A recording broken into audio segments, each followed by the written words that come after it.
Hello students, ഞാനിന്ന് discuss ചെയ്യാൻ പോകുന്നത് നമ്മുടെ യൂണിറ്റ് 5-ലെ ഒരു രണ്ട് ഇമ്പോർട്ടൻ്റ് ആയിട്ടുള്ള ടോപ്പിക്കാണ് correlation diagram, non crossing rule, അതേപോലെ comparison of VBT and MOT. അപ്പോൾ എന്താണ് കോറിലേഷൻ ഡയഗ്രാം നമുക്ക് ആദ്യം നോക്കാം. കോറിലേഷൻ ഡയഗ്രാം എന്ന് പറഞ്ഞാൽ ഇവിടെ ഒരു ഡെഫിനിഷൻ വായിച്ചിട്ട് ഞാൻ അതിൻ്റെ ഡീറ്റെയിൽസ് പറയാം. It's A diagram that relates energy levels of separated atom description and those of united atom description being correlated with each other. എന്തൊക്കെയാണ് പറഞ്ഞത്? ഇറ്റ്സ് റിലേറ്റ്സ്, എന്തിനെ റിലേറ്റ് ചെയ്യുന്നു? Relates the energy levels of separated atom ഡിസ്ക്രിപ്ഷനും united atom ഡിസ്ക്രിപ്ഷനും. എന്താണ് separated atom description എന്നും എന്താണ് United atom description എന്ന് നോക്കാം. സെപ്പറേറ്റഡ് ആറ്റം ഡിസ്ക്രിപ്ഷൻ നമ്മളിപ്പോൾ രണ്ട് ആറ്റങ്ങൾ എടുക്കുന്നു, എയും ബിയും. ഇന്ന് രണ്ട് ആറ്റങ്ങൾ എടുക്കുന്നു, ഇത് എയും ഇത് ബിയും എന്ന് വിചാരിക്കുക. അപ്പോൾ ഇവർ സെപ്പറേറ്റ് ചെയ്ത് ഇവർ തമ്മിലുള്ള ഇന്റർന്യൂക്ലിയസിന് കൂടുതലുള്ള ഒരു ഡിസ്റ്റൻസിൽ നിൽക്കുന്നതിനാണ് സെപ്പറേറ്റഡ് ആറ്റം എന്ന് പറയുന്നത്. ഇനി യുണൈറ്റഡ് ആറ്റം എന്ന് പറഞ്ഞാൽ എന്താ? ഇവർ തമ്മിൽ കമ്പൈൻ ചെയ്തിരിക്കുന്നത് ഇവർ തമ്മിലുള്ള ഇന്റർന്യൂക്ലിയർ ഡിസ്റ്റൻസ് 0 ആണ്. എന്നാൽ മോളിക്യൂൾ അല്ല, ഇവരിൽ കോമ്പിനേഷനിൽ നിൽക്കുന്ന, മോളിക്യൂൾ ആയിട്ടില്ല, ആ ഒരു സ്റ്റേറ്റിൽ നിൽക്കണേണ്. അപ്പൊ ഈ രണ്ട് ലെവലിലുള്ള സെപ്പറേറ്റഡ് ആറ്റം ഡിസ്ക്രിപ്ഷനകത്തും അതേപോലെ തന്നെ യുണൈറ്റഡ് ആറ്റം ഡിസ്ക്രിപ്ഷൻ, അതാണ് പറഞ്ഞിട്ട് relates the energy levels of A separated atom description and those of United atom description. അത് തമ്മിലുള്ള കോറിലേഷനാണ് കോറിലേഷൻ ഡയഗ്രാം എന്ന് പറയുന്നത്. ഈ ഡയഗ്രത്തിൽ നിന്ന് നമുക്ക് എന്താണ് ഉപയോഗം? ദിസ് ഡയഗ്രാം എന്ന് പറഞ്ഞാൽ using this diagram, type of molecule orbital possible for a molecule and their order as a function of increasing energy can be as a function of interatomic distance.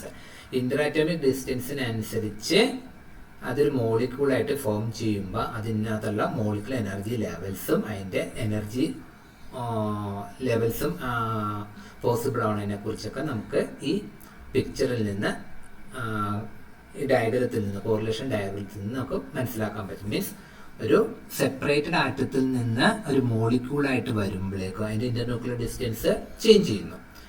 അങ്ങനെ വരുമ്പോഴേക്കും അതൊരു മോളിക്യൂൾസ് ആകുമ്പോൾ അതിന് possible ആയിട്ടുള്ള molecular energy ലെവൽസും അതേപോലെ തന്നെ അതിൻ്റെ എനർജിയും അതിനെക്കുറിച്ചുള്ളൊരു കോറിലേഷനാണ് ഇത് തരുന്നത്. അപ്പോൾ ഇതൊരു ക്വാണ്ടിറ്റേറ്റീവ് മെത്തേഡാണ്. ഈ കോറിലേഷൻ ഡയഗ്രാം എന്ന് പറയുന്നത് ഒരു റഫ് ഐഡിയ ആണ്. ഇത് ഒബേ ചെയ്യുന്ന ഒരു റൂൾ ഉണ്ട്. That rule is called non crossing rule എന്നാണ് വിളിക്കുന്നത്. ആ റൂളിനെ നോൺ ക്രോസിംഗ് റൂള്. അപ്പൊ നോൺ ക്രോസിംഗ് റൂൾ എന്താ പറയുന്നത്? സാധാരണ ചോദിച്ചു കാണാൻ ഒരു ക്വസ്റ്റ്യൻസ് ഒക്കെ ഉണ്ട്. What is non crossing rule എന്നൊക്കെ പറഞ്ഞ് for a molecular orbital correlation diagram of many electron system, many electron of diatomic molecules. Many electron ഉള്ള ഡയാറ്റോമിക് മോളിക്യൂളിന്റെ കേസിനകത്ത് എന്താ പറയുന്നത്? The energies of molecular orbital with same symmetry cannot cross. അതാണ് non crossing rule പറയുന്നത്. നമ്മുടെ ഒന്നിൽ കൂടുതൽ ഇലക്ട്രോൺ ഉള്ള ഡയാറ്റോമിക് മോളിക്യൂൾ എടുക്കുമ്പോഴേക്ക് അതിന്റെ മോളിക്കുലർ ഓർബിറ്റൽ കോറിലേഷൻ ഡയഗ്രത്തിൽ നിന്ന് പറയുന്നത് അതിന്റെ ഒരേ സിമെട്രി ഉള്ള മോളിക്കുലർ ഓർബിറ്റൽസ് തമ്മിൽ ക്രോസ് ചെയ്യില്ല, ഒരേ സിമെട്രി ഉള്ള ക്രോസ് ചെയ്യില്ല. അതാണ് നോൺ ക്രോസിംഗ് റൂൾ പറയുന്നത്. അപ്പൊ ഈ ഡയഗ്രത്തിനകത്തുള്ള എനർജി ലെവൽസുകൾ ഒക്കെ ബൈ ഹാർട്ട് ചെയ്യുക. ഇനി നോക്കാം നമുക്ക്. ഇവിടെ ഒരു 3-4 ലൈൻസ് കാണുന്നുണ്ട്. ആ ലൈൻസിന്റെ ഡിസ്ക്രിപ്ഷൻ കൊടുത്തിട്ടുണ്ട്. ഒരു സിംഗിൾ ലൈനായിട്ട് ഇവിടെ കാണുന്നുണ്ട്. എന്ന് വെച്ചാൽ ഇതാണ് സിംഗിൾ ലൈനായിട്ട് കാണിക്കുന്നത്. ഇതൊരു സിംഗിൾ ലൈൻ, ഇതൊരു സിംഗിൾ ലൈൻ, ഇതൊരു സിംഗിൾ ലൈൻ. അതൊക്കെ എന്താ? ആ കറസ്പോണ്ടിങ് ആറ്റോമിക് ഓർബിറ്റിൽ അല്ലെങ്കിൽ സെപ്പറേറ്റഡ് ആയിട്ട് നിൽക്കുന്ന ആറ്റത്തിന്റെ അല്ലെങ്കിൽ യുണൈറ്റഡ് ആറ്റത്തിന്റെ എനർജി ലെവൽസ് ആണ്.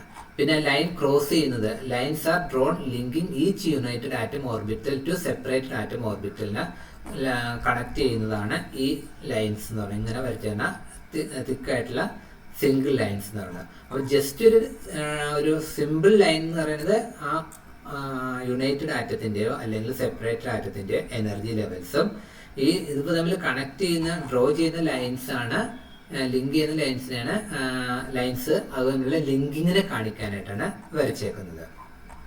പിന്നെ ഇവിടെ ഒരു ഡോട്ട് ആയിട്ടൊരു ലൈൻസ് കാണിക്കുന്നുണ്ട്. അതെന്താ പറഞ്ഞാൽ dashed line, vertical line corresponds to order in which molecule orbitals are filled. ഏത് ഓർഡർ, എനർജി ഓർഡറിലാണ് മോളിക്യൂൾ ഓർബിറ്റൽസ് ഇലക്ട്രോണുകളെ ഫില്ല് ചെയ്യുന്നത് എന്നുള്ളതാണ് ഈ ഡാഷ് വെച്ച് കാണിക്കുന്നത്. ഇതൊന്ന് എക്സ്പ്ലെയിൻ ചെയ്യുമ്പോൾ നിങ്ങൾക്ക് മനസ്സിലാകും. അപ്പോൾ നമ്മൾ സെപ്പറേറ്റഡ് ആയിട്ട് എടുക്കുമ്പോഴേക്ക് അതിനകത്തുള്ള എനർജി ലെവലാണ് 1s 2s ദെൻ 2p അവിടെ പേരിലേക്ക് ഉണ്ട്. നമ്മളിപ്പം 3 കാണിച്ചില്ല, 1s 2s 2p 1s 2s 2p. ഇനി അത് ഒരു യുണൈറ്റഡ് ആയിട്ടാകുമ്പോഴേക്കും ഉണ്ടാകുന്ന എനർജി ലെവൽസ് സ്റ്റിൽ തന്നെ 1s 2s 2p 3s 3p 3d. അപ്പോൾ ഈ സെപ്പറേറ്റഡ് ആയിട്ട് നിൽക്കുമ്പോഴേക്കും ഇതിൻ്റെ ഇന്റർന്യൂക്ലിയർ ഡിസ്റ്റൻസ് എന്ന് പറഞ്ഞാൽ ഗ്രേറ്റർ ആയിരിക്കും. അതുകൊണ്ടാണ് അത് സെപ്പറേറ്റഡ് ആയിട്ട് നിൽക്കുന്നത്. അത് ഒരു മോളിക്യൂളായിട്ട് വരുമ്പോഴേക്കും ഈ യുണൈറ്റഡ് ആറ്റത്തിന്റെ കേസിനകത്ത് ആ എനർജി ലെവൽസ് എന്ന് പറയുന്നത് എനർജി ലെവൽസിൽ ആ ഡിസ്റ്റൻസ് എന്ന് പറയുന്നത് 0 ആയിരിക്കും. യുണൈറ്റഡ് ആറ്റത്തിനകത്ത് ഇന്റർ ആറ്റോമിക് ഡിസ്റ്റൻസ് എന്ന് പറഞ്ഞാൽ 0 ആയിരിക്കും ഈ ഡിസ്റ്റൻസ്.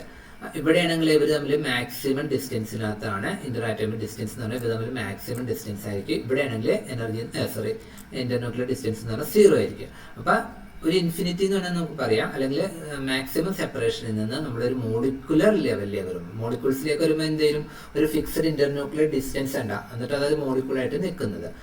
അതിനകത്തേക്ക് വരുമ്പോഴേക്കും ഇതിന്റെ എനർജീസുകൾ തമ്മിൽ കോറിലേറ്റ് ചെയ്യുന്നു. സെപ്പറേറ്റഡ് ആറ്റത്തിന്റെ എനർജി ലെവലും യുണൈറ്റഡ് ആറ്റത്തിന്റെ എനർജി ലെവൽ തമ്മിൽ കമ്പൈൻ ചെയ്യുമ്പോൾ മോളിക്യൂൾ ഓർബിറ്റൽസ് ഫോം ചെയ്യുന്നു. അപ്പൊ നമ്മൾ മോളിക്യൂൾ ഓർബിറ്റൽ ഫോം ചെയ്യുമ്പോൾ എന്തൊക്കെയാണ് നമുക്കറിയാം. 1s ഓർബിറ്റലാണെങ്കിൽ അത് മോളിക്യൂൾ ഓർബിറ്റലായിട്ട് ഫോം ചെയ്യുമ്പോൾ sigma G 1s sigma star u1s. G എന്ന് പറഞ്ഞാൽ അതിന്റെ സിമെട്രി റെപ്രസെന്റ് ജെറൈഡും അൺജെറൈഡും. ഇനി 2s കേസിനകത്താണെങ്കിൽ sigma G 2s sigma star u 2s. ഇപ്പം ബോണ്ടിങ് ആൻഡ് ആന്റി ബോണ്ടിങ് എന്നുള്ള രീതിയിൽ 2p കേസ് വരുമ്പോഴേക്കും എന്തൊക്കെ ഉണ്ടാകും. 2p കേസ് വരുമ്പോഴേക്കും ഇവിടെ കുറെ ലൈൻസ് ഉണ്ട്. ആ ലൈൻസിനകത്ത് കറക്റ്റ് നോക്കുക. ഏറ്റവും എനർജി കുറവാണത് പൈ u 2p ആണ്. പൈന്റെ കേസിൽ അൺജെറൈഡ് ആണ്. പിന്നെ വരുന്നതാണ് സിഗ്മ ജി 2p എന്ന് പറയുന്നത്. അതിന് ശേഷം വരുന്നതാണ് ഇതാണ് ഈ ലൈനാണ്.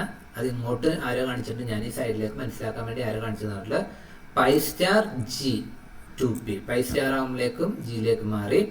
Then sigma star u. അപ്പൊ ബോണ്ടിങ്ങിനകത്ത് സിഗ്മ പൈ യു ആയിരുന്നു, ആന്റി ബോണ്ടിങ് ആയപ്പോ സിഗ്മ യു, അങ്ങനെ കൺവേർഷൻ ആണ്. ഇവിടേക്ക് എന്തായിരുന്നു ബോണ്ടിങ്ങിനകത്ത് ജെറൈഡ്, ആന്റി ബോണ്ടിങ്ങിനകത്ത് അൺജെറൈഡ് ആയിരുന്നു. ഇവിടെ നമ്മളേക്കും ബോണ്ടിങ്ങിനകത്ത് സിഗ്മ ജെറൈഡും മറ്റേത് അൺജെറൈഡും, പൈ എന്ന് പറയുന്നത് അൺജെറൈഡും ജെറൈഡായിട്ട് അങ്ങോട്ടും ഇങ്ങോട്ട് ക്രോസ് ചെയ്തു. ഇനി നോൺ ക്രോസിങ് ഇത് ഈ ഓരോ സെപ്പറേറ്റഡ് ആറ്റത്തിന്റെ എനർജി ലെവൽസ് യുണൈറ്റഡ് സ്റ്റേറ്റിനകത്തൊക്കെ വരുമ്പോൾ കോറിലേറ്റ് ചെയ്യുന്നതാ സിഗ്മ 1s ഇതിന്റെ 1s സിഗ്മ ജി, അല്ലെങ്കിൽ ഇതിന്റെ 1s ആയിട്ടാണ് കോറിലേറ്റ് ചെയ്യുന്നത്. അപ്പൊ സെപ്പറേറ്റഡ് ആറ്റത്തിന്റെ 1sനകത്തല്ല സിഗ്മ ജി എന്ന് പറയുന്നത്. യുണൈറ്റഡ് ആറ്റത്തിന്റെ എടുക്കുമ്പോഴേക്ക് അതിന്റെ സിഗ്മ ജി ആയിട്ടാണ് കോറിലേറ്റ് ചെയ്യുന്നത്. അപ്പൊ അങ്ങനെ കോറിലേറ്റ് ചെയ്ത് കഴിയുമ്പോൾ അതിന്റെ നെയിമിംഗ് എന്ന് പറയുന്നത് അങ്ങനെ എഴുതിയതിനകത്ത് ഈ എടുത്ത ഫോട്ടോനകത്ത് അതിന്റെ നെയിമിംഗ് എഴുതിയില്ല. അതൊരു ബോക്സിനകത്ത് അടുത്ത പേജിനകത്ത് നമ്മുടെ നോട്ടിനകത്ത് കൊടുത്തിട്ടുണ്ട്, നോക്കിയിട്ട് പറയാം. അത് ക്രോസ് ചെക്ക് ചെയ്ത് കഴിയുമ്പോഴേക്ക് അതിവിടെ താഴെ കൊടുത്തിട്ടുണ്ട്. ഞാൻ പെട്ടെന്ന് നോട്ട് ചെയ്തില്ല. താഴെ കൊടുത്തു കഴിയുമ്പോഴേക്ക് നമുക്കിവിടെ നോക്കുമ്പോൾ അറിയാം ഈ സിഗ്മ ജി 1s സെപ്പറേറ്റഡ് ആറ്റത്തിന്റെ കോറിലേറ്റ് ചെയ്യുന്നത് യുണൈറ്റഡ് ആറ്റത്തിന്റെ കോറിലേറ്റ് ചെയ്യുന്നത് 1 സിഗ്മ ജി ആയിട്ടാണ്. നമുക്ക് ഫിഗർ നോക്കുമ്പോൾ കാണാം sigma G 1s separated atom correlate ചെയ്യുന്നത് 1 സിഗ്മ ജി ആയിട്ടാണ്.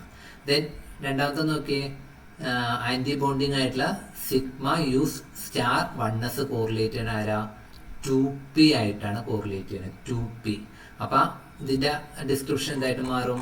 ഇതിന്റെ description 2p sigma star U ആയിട്ട് മാറി. പിന്നെ അടുത്ത ആരാണ് 2sന്റെ അകത്തുള്ള സിഗ്മ ജി 2s ആണ്. അത് കോറിലേറ്റ് ചെയ്യുന്നത് 2s സിഗ്മ ജി ആയിട്ടാണ് കോറിലേറ്റ് ചെയ്യുന്നത്. അപ്പൊ അതിന്റെ കോറിലേഷൻ വരുമ്പോഴേക്ക് അതിന്റെ ഡിസ്ക്രിപ്ഷൻ നോക്കിയേ സിഗ്മ ജി സെപ്പറേറ്റഡ് ആയിട്ട് കോറിലേറ്റ് ചെയ്യുന്ന സിഗ്മ ജി ആണ്. 2s സിഗ്മ ജി ആയിട്ടാണ് കോറിലേറ്റ് ചെയ്തിരുന്നത്. ഇനി അടുത്ത് നോക്കിക്കോട്ടെ. അടുത്ത് നോക്കുമ്പോൾ നോക്കിയേ സിഗ്മ 2sന്റെ sigma star U anti bonding correlate ചെയ്ത് തന്നാൽ 3p ആയിട്ടാണ് കോറിലേറ്റ് ചെയ്യുന്നത് 3p. അപ്പൊ 3p ആയിട്ട് കോറിലേറ്റ് ചെയ്യുമ്പോൾ 3p ഉണ്ട്, ഒരു സിഗ്മ സ്റ്റാർ യു ഉണ്ട്. അപ്പൊ എന്റെ പേര് എന്തായിട്ട് മാറി 3p സിഗ്മ സ്റ്റാർ യു ആയിട്ട് മാറി. ദെൻ 2Pയുടെ കേസ് എടുക്കുമ്പോൾ 2Pക്കകത്ത് നമുക്ക് 2 ടൈപ്പ് ഉണ്ട്, സിഗ്മയും ഉണ്ട് പൈയും ഉണ്ട്. അതുപോലെ തന്നെ ബോണ്ടിങ് ഉണ്ട്, ആന്റി ബോണ്ടിങ് ഉണ്ട്. അപ്പൊ ലോവസ്റ്റ് എനർജി വരുന്നത് ആർക്കാ? ലോവസ്റ്റ് എനർജി നമ്മൾ താഴേക്ക് നോക്കുമ്പോഴേക്ക് ലോവസ്റ്റ് എനർജി എന്ന് പറഞ്ഞാൽ ഇതിനാണ്, ഈ ആരോഗ്യക്കാണ്. ഇതിന്റെ പേരെന്താ? ഇതിന്റെ പേര് എന്ന് പറയുന്നത് അവിടെ നോട്ട് ചെയ്തിട്ടുണ്ട്. This equal to pi u 2P ആണ് ഇതിന്റെ പേര്, പൈ യു 2P. അത് ആരായിട്ടാണ് കോറിലേറ്റ് ചെയ്തേക്കണത്? 2P ആയിട്ട് തന്നെയാണ് കോറിലേറ്റ് ചെയ്തേക്കണത്. 2P യുണൈറ്റഡ് അതിൻ്റെ 2P ആയിട്ടാണ് കോറിലേറ്റ്. അപ്പൊ അതിന്റെ പേര് എന്തായാലും 2P പൈ യു എന്നുള്ള രീതിയിൽ വരും. 2P പൈ യു പേര് നോക്കി, 2P പൈ യു ആയിട്ടാണ് ആ പേര് വരുന്നത്. പിന്നെ അടുത്ത എനർജി വരുന്നത് ആരാ? പിന്നെ താഴെ എനർജി വരുന്നത് ഇതാണ്, ഈ ലൈനാണ്. ഈ ലൈനിന്റെ പേരെന്താ? ഈ ലൈനിന്റെ പേര് എഴുതുന്നത് ഇതാണ് കേട്ടോ, ഈ ലൈനാണ്. ഈ ലൈനിന്റെ പേരെന്ത് എഴുതുന്നത്? സിഗ്മ ജി 2P ആണ്. അത് കോറിലേറ്റ് ചെയ്തേക്കണ 3sന്റെ സിഗ്മ ജി ആണ്. അപ്പൊ 3s സിഗ്മ ജി എന്നൊക്കെ അതിന്റെ പേര് മിക്കവാറും വരുന്നത്. 3s സിഗ്മ ജി യുണൈറ്റഡ് ആറ്റത്തിന്റെ എനർജി ലെവലായിട്ട് കോറിലേറ്റ് ചെയ്യുന്നത്. പിന്നെ അടുത്ത ലെവൽ വരുന്നത് ആന്റി ബോണ്ടിങ് ആണ്. ആന്റി ബോണ്ടിങ്ങിനകത്ത് ആദ്യം വരുന്നത് പൈ സ്റ്റാർ ജി 2P ആണ്. അത് കോറിലേറ്റ് ചെയ്യുന്നത് 3D ആയിട്ടാണ്. അപ്പൊ നമ്മുടെ മെറ്റീരിയൽ പേര് എന്തായാലും 3D പൈ സ്റ്റാർ എന്ന് വരും. പിന്നെ അടുത്ത ലെവൽ വരുന്ന സിഗ്മ സ്റ്റാർ യു ആണ് ആന്റി ബോണ്ടിങ്. അത് നമുക്ക് ഫിഗറിനകത്ത് ഇല്ല. അപ്പൊ അത് ആരായിട്ട് കോറിലേറ്റ് ചെയ്യുന്നത്? 4P ആയിട്ടാണ് കോറിലേറ്റ് ചെയ്യുന്നത്. നമ്മുടെ ഫിഗറിനകത്ത് വരച്ചിട്ടില്ല, അത്ര കാണിക്കില്ല. അപ്പൊ അത് മേളിലേക്ക് ആവണം. അപ്പൊ അങ്ങനെയാണ് എനർജി ലെവൽസ് തമ്മിൽ കോറിലേഷൻ വന്നേക്കുന്നത്. സെപ്പറേറ്റഡ് ആറ്റത്തിന്റെയും യുണൈറ്റഡ് ആറ്റത്തിനകത്തും ഒരു മോളിക്യൂളായിട്ട് ഫോം ചെയ്ത് കഴിയുമ്പോഴേക്ക് ഇവർ തമ്മിലുള്ള എനർജി കോറിലേഷൻ ആണ് കാണിച്ചു തരുന്നത്. നമുക്ക് നേരത്തെ പറഞ്ഞ വെർട്ടിക്കൽ ആയിട്ടുള്ള ഡാഷ്ഡ് ലൈൻ ഉണ്ടെന്ന് പറഞ്ഞാൽ ആ ഡാഷ്ഡ് ലൈനാണ് നമുക്ക് എന്ത് തരുന്നത്? മോളിക്കുലർ ഓർബിറ്റൽസ് തരുന്നത്. ആ ഡാഷ്ഡ് ലൈനിന്റെ എനർജി അനുസരിച്ച് ആദ്യത്തെ എനർജി ഇതാണ്, ഇവിടെയാണ്. അത് സിഗ്മ 1G. പിന്നെ രണ്ടാമത്തെ ഇതാണ് സിഗ്മ 1U. മൂന്നാമത്തെ ഇതാണ് സിഗ്മ 2G. നാലാമത്തെ ഇതാണ് ഞാൻ വരച്ച ജി ലൈനാണ് കേട്ടോ. മറ്റേടത്ത് ഞാൻ ഇവിടെ ഒരു ലൈൻ വരച്ചപ്പോഴേക്കും പിന്നെ നോക്കി എനർജി നോക്കുമ്പോൾ നോക്കി ഇവിടെ നമ്മൾ നോക്കി എനർജി കുറവ് ഇതിനാണ്. അതുകൊണ്ട് അത് 2 സിഗ്മ യു. പിന്നെ എനർജി വന്നത് ഇതിന്റെ മേളിലത്തെ ദിസ് 1 ആണ്, അത് 1 പൈ യു. പിന്നെ വരും ദിസ് 1 ആണ്, അത് ജി ആണ്. അതുകൊണ്ട് 2G വരെ നമ്മൾ എഴുതി. അപ്പൊ 3 സിഗ്മ ജി. പിന്നെ 1 പൈ ജെറൈഡ് 3 പൈ യു. അതിവിടെ കൊടുത്തിട്ടുണ്ട് ഓരോന്ന് കറസ്പോണ്ടിങ് ആയിട്ട്. 1 sigma g, 1 sigma u, 2 sigma g, 2 sigma u, 1 pi u. പിന്നെ പൈ പിന്നെ ജി വരുന്നത്. അപ്പൊ 3 സിഗ്മ ജി, പിന്നെ 1 പൈ ജി 3. ഇതാണ് മോളിക്കുലർ ഓർബിറ്റൽസ് എന്ന് പറയുന്നത്. ഇനി ഇതിനകത്ത് എന്താ ക്രോസ് റൂളിംഗ് എന്ന് പറയുന്നത്? നോൺ ക്രോസിംഗ് റൂൾ എന്താ പറയുന്നത്? ഒന്നിൽ കൂടുതൽ ഇലക്ട്രോണിക് സിസ്റ്റം ആണെങ്കിൽ എന്ത് ചെയ്യും? Molecular orbital with same symmetry cannot cross. ഒരേ സിമെട്രി ഉള്ളത് ക്രോസ് ചെയ്യില്ല. അപ്പൊ നമ്മൾ നോക്കിയ ഈ ലൈൻ താഴേക്ക് പോകുന്ന ആരായിട്ട് ക്രോസ് ചെയ്യുന്നില്ല. ഇതിൽ യുണൈറ്റഡ് സ്റ്റേറ്റിലൊന്നും നിൽക്കണേണ്. ഈ ലൈൻ നോക്കി, ഈ ലൈൻ നിങ്ങളുടെ മേളിലേക്ക് പോകുമ്പോഴേക്കും ഇവിടെ ഒരു ക്രോസിംഗ് ഉണ്ട്. ഇവിടെ ഒരു ക്രോസിംഗ് ഉണ്ട്. അത് ആരൊക്കെയായിട്ടാണ് ക്രോസ് ചെയ്യുന്നതാണ്? ഈ ലൈനും ഈ ലൈനായിട്ടാണ് ക്രോസ് ചെയ്തേക്കുന്നത്. ഇതേതാ? ദിസ് വൺ എന്ന് പറയുന്നത് സിഗ്മ ജി ആണ്. സിഗ്മ ജി ആണ്. ഇതെന്ന് പറഞ്ഞാൽ സിഗ്മ യു ആണ്. അപ്പൊ രണ്ട് സിഗ്മയാണ്. പക്ഷെ നോക്കിയേ, ഒന്ന് അൺജെറൈഡും മറ്റേത് ജെറൈഡും. അപ്പൊ രണ്ട് സിമെട്രി സെയിം ആണോ? അല്ല, ഡിഫറെന്റാ. ഈ ക്രോസ് ചെയ്തേക്കുന്നത് ഒരേ സിമെട്രി അല്ല. രണ്ട് സിഗ്മ സിമെട്രിയാണ്, പക്ഷെ ഒന്നിന്റെ അതർ സിമെട്രി ജെറൈഡും മറ്റേത് അൺജെറൈഡും ആണ്. അപ്പൊ റൂൾ എന്താ പറയണത്? സെയിം സിമെട്രി ഉള്ളത് ഒരിക്കലും ക്രോസ് ചെയ്യില്ല, കനോട്ട് ക്രോസ് ചെയ്യുന്ന പറയുന്നത്. ഇപ്പൊ രണ്ടും ഡിഫറെന്റ് സിമെട്രി ആണ്. പിന്നെ ഇവിടെ ക്രോസിംഗ് ഉണ്ട്. നോക്കി, ഇവിടെ ഒരു ക്രോസിംഗ് സംഭവിച്ചിട്ടുണ്ട്. ആരൊക്കെ തമ്മിലാണ് ക്രോസ് ചെയ്തത്? സിഗ്മ യുവും പിന്നെ ഇതാരാ? ദിസ് വൺ എന്ന് പറയുന്നത് this is equal to pi u ആണ്. അപ്പൊ ഈ ക്രോസിംഗ് ആണ് ഞാൻ ഉദ്ദേശിച്ചത്. ഈ ക്രോസിംഗ് ദിസ് വൺ. ഈ ക്രോസിംഗിനകത്ത് ലൈൻ വന്ന് മുട്ടുന്നത് ഒന്ന് ഇതും ഒന്ന് ഇതുമാണ്. ഇതെന്ന് പറയുന്നത് ഏതാ? സിഗ്മ യു ആണ്. ഇതെന്ന് പറയുന്നത് ഏതാ? പൈ യു ആണ്. ഒന്ന് സിഗ്മയും ഒന്ന് പൈ ആണ്. ഡിഫറെന്റ് സിമെട്രി ആണ്. പിന്നെ അടുത്ത ക്രോസിംഗ് നടക്കുന്നത് ഇതാണ്. അടുത്ത ക്രോസിംഗ് നടക്കുന്നത് ഈ ഒരു ക്രോസിംഗ് ദിസ് വൺ. അതിനകത്ത് ആരൊക്കെ തമ്മിലാ? സിഗ്മ യു സ്റ്റാറും പിന്നെ ആരാ? ഇതേതാ? This one is equal to pi u. ഇത് തമ്മിലാണ് ക്രോസ് ചെയ്യുന്നത്. ഒന്ന് സിഗ്മയും ഒന്ന് പൈയും. ഒന്ന് സിഗ്മയും ഒന്ന് പൈയും രണ്ട് ഡിഫറെൻറ്റ് സിമെട്രിയാണ്. അപ്പം അത് തമ്മിൽ സെയിം സിമെട്രിയിൽ ഡിഫറെൻറ്റ് സിമെട്രിയാണ്. പിന്നെ ഒരു ക്രോസിങ് ഇതാണ് ഒരു ക്രോസിങ്, രണ്ട് ലൈൻ തമ്മിൽ ക്രോസ് ചെയ്യുന്നത് ഇതാണ് ദിസ് വൺ. ഇതിനകത്ത് ആരൊക്കെ വരുന്നത് ദിസ് സിഗ്മയും ഇതേതാ ദിസ് വൺ എന്ന് പറയുന്നത് ഇതിൻ്റെ ലൈൻ സിഗ്മ ജിയും സിഗ്മ യുവും. അപ്പോൾ ഒന്ന് രണ്ട് സിഗ്മയാണ്, പക്ഷെ ഒന്ന് ജെറൈഡും ഒന്ന് അൺജെറൈഡും ആണ്.